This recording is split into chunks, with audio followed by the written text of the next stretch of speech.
Hey everybody, this is Dustin Norris. I'm curator at the Anderson County Museum, and what we're about to go through is a presentation that was originally given as part of our Heritage and History series. It is one on DeSoto's trail through the South and questions surrounding whether or not Anderson was a part of that route. So we find it really interesting here for obvious reasons, but we also thought you might find it interesting at home and also for teachers who are trying to address certain goals about colonization, what interactions between native populations and Europeans may have looked like, all the goals that surround settlement and resources that were available, and then introduction of new species of plants and animals that came along with exploration. All right, so why go exploring in the first place? A lot of people refer to these as the three G's: God, glory, and gold. God is referring to the desire that Spaniards wanted to spread Catholicism and convert natives.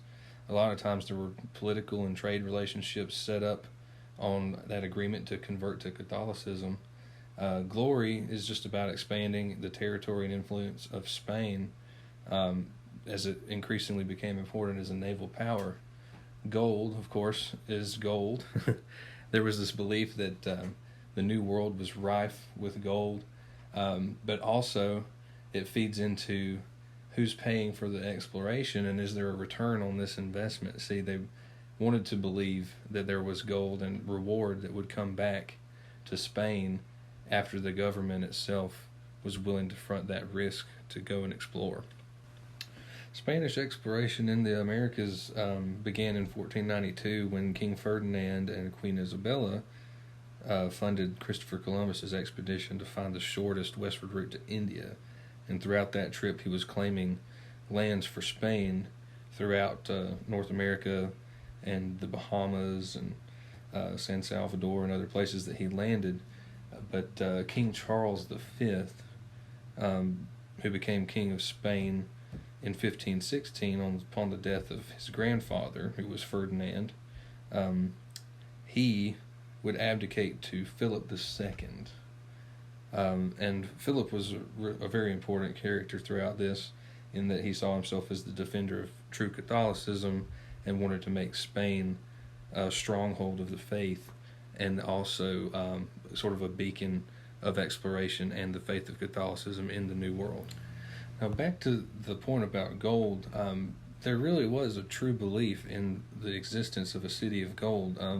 The legend of El Dorado actually originally started off as a man and not a city. The legend went that a native leader in Colombia, South America, covered himself in gold dust before washing in the Lake Guadavita. And then this rite of initiation for his people sort of grew, and the translations that sort of stacked became a city of gold and not a man of gold, which is the literal translation of El Dorado. But explorers truly believed that North America held these immense riches somewhere in the wilderness. The first Europeans to set foot in South Carolina were a group of Spaniards led by Lucas Vasquez de Ayllon in 1526. So they landed near present-day Georgetown, South Carolina, in October of that year and established a settlement, but they abandoned it after 3 winter months. Ayllon died. About 450 of the 600 colonists who landed died that winter, and the Spanish actually didn't even return to the South Carolina region for another 14 years after this happened. But San Miguel de Guadalupe was the settlement there, and perhaps most well known as the site where the first Catholic Mass was held in what would become the United States. The leaders, like De Ayllon and later on DeSoto, they came from this Hidalgo class of noble families, but a lot of the conquistadors that followed these leaders to the New World were career soldiers with working class backgrounds, but they were all very ambitious. This was their chance to prove that they were living in service to God and country, and they wanted to return to Spain with riches for their family. About 1/5 of all the treasure was property of the Spanish crown, which made Spain one of the richest countries in Europe. But a lot of these conquistadors divided up a lot of the other loot among themselves. Enter Hernando DeSoto. He was born in 1496, and his parents were both members of the Spanish gentry class. His first encounter with the New World was actually in 1514. He participated in a conquest of Central America, but later on he would travel again to the New World with his own expedition. They set sail to Havana, Cuba, and then from there went into Florida, where his expedition through what would become the United States really began. They were traveling about 10 miles a day with horses, and a lot of folks that were also walking. Not everyone was, most of the horses actually would be used for hauling supplies. Having traveled up through Florida and into Georgia, the Spaniards eventually captured a Native American woman who knew the location of Cofitachequi. This was sort of seen as a Midlands of South Carolina, almost capital city of a Native American population, and he requested to see the chief, and he was surprised to find that the chief was actually a woman. She became known as the Lady of Cofitachequi. So the tribe there cooperated with the Spanish at first and presented them with gifts of pearls and turkeys and let them stay in their village.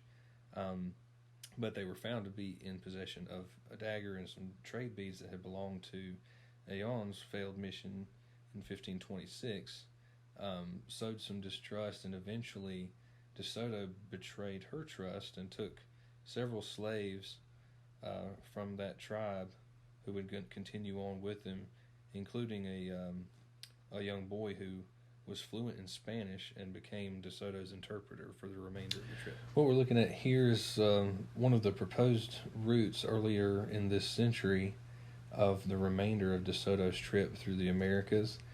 You can see that passes up through North Carolina and Tennessee before dipping back down into Alabama. Right about where you see the number 20 on this map is where DeSoto died. His body was reportedly left in the Mississippi River before the group moved on to finish out the expedition. But one of the interesting things about this map, you can see that Anderson is pointed out as a place where DeSoto came through. So part of what interests us here at the museum is whether or not that is true, that DeSoto passed through Anderson County. There's quite a number of reasons for people to believe that DeSoto passed through Anderson. Geographic clues included in their writings of the explorers give a decent reason to suggest such a path. DeSoto's meeting with the Queen of Cofitachequi that was described as the presence of a large village located on a river that the Savannah River could match. This would put Cofitachequi in the vicinity of Aiken.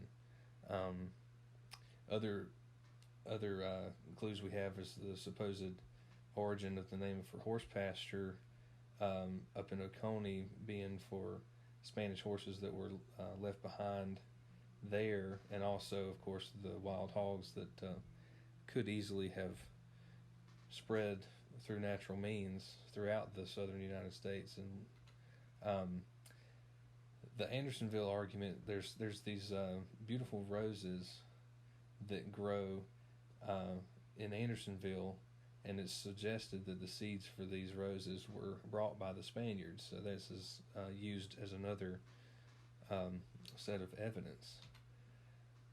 Lastly, local historians have reported that there was some ancient armor, Spanish armor, that was found near Andersonville in the mid-1900s before Lake Hartwell was filled, and they believe that this armor could have belonged to DeSoto's men.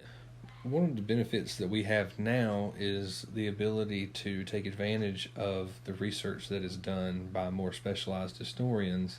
Around the 1960s, a lot of folks began to zoom in on history, and this allows for a better understanding, experts to give their opinions, and it gives us the ability to rework some different possibilities for DeSoto's expedition. So the geographic clues that pointed to the Savannah River, you can see here on the map to the left that the convergence of these two rivers at Andersonville might line up with that description, but there's also the convergence of the Saluda and Broad rivers down in Columbia. So this is where most modern experts agree that the DeSoto expedition turned northward and not near Aiken. Other clues that we have is the amount of time that they had traveled by the time they got to Cofitachequi. They said that this lines up better with going all the way to Columbia. The discovery of the items that belonged to Aon, if they found those, it's known that Aon did not travel very far west at all, much less all the way to Anderson. So the fact that they were finding these items places them along his path. Also, a lot of the locations don't line up with a path northward out of Anderson. Majora now has been confirmed to have existed near Morganton, North Carolina, and there's not been another recorded instance of a village called Zola.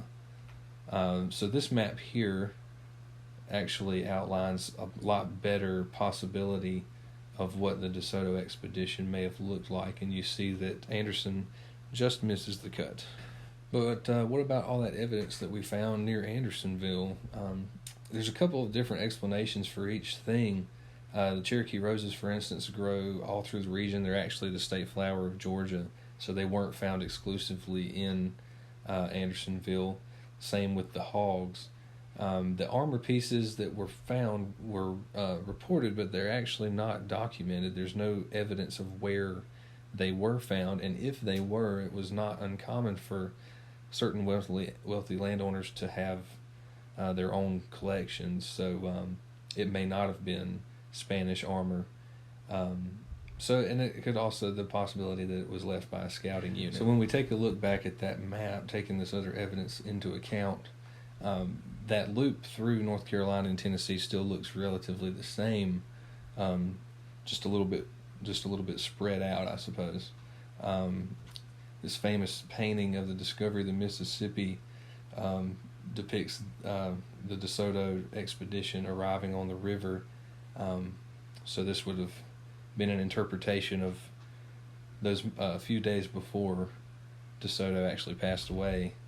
One of the greater triumphs of the expedition being, ironically, his final resting place. The reason that all this matters is that inclusion on DeSoto's trail has given a lot of towns a sense of inclusion in a national narrative.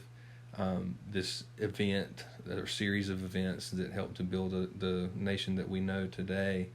And so DeSoto tourism is still a pretty big industry as well, so a lot of that depends on being able to claim inclusion in that story. This also becomes a huge part of our identity if we imagine ourselves being plugged into something that happened so long ago. So it becomes a part of who we are and also who we imagine we are. There we go. All right. Thank you all for listening in, and please feel free to send in any questions you might have or requests for more information on this topic or other topics you might want to hear from us on. Thank you.